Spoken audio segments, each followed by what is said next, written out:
सहित प्रथम बोलिंग कले 132 रन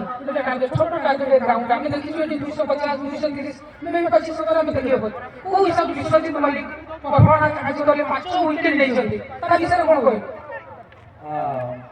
विश्वजीत मल्लिक से हम बहुत पुराना प्लेयर एक्चुअली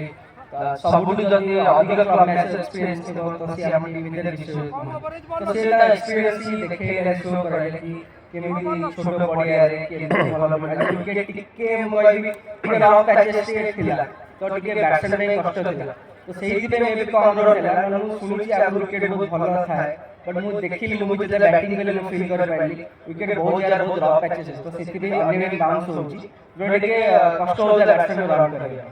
अभी को पाकर जितियाने एठी का ऑर्गेनाइज विषय में कौन कहबो बहुत भला ऑर्गेनाइजिंग थिला बहुत भला थिला बहुत सपोर्टिव थिले जहाँ भी आमे चाहूथुलु कि खोजुथुलु सब थेरे हेल्प करथले बहुत भल लागे thank you very much for semifinal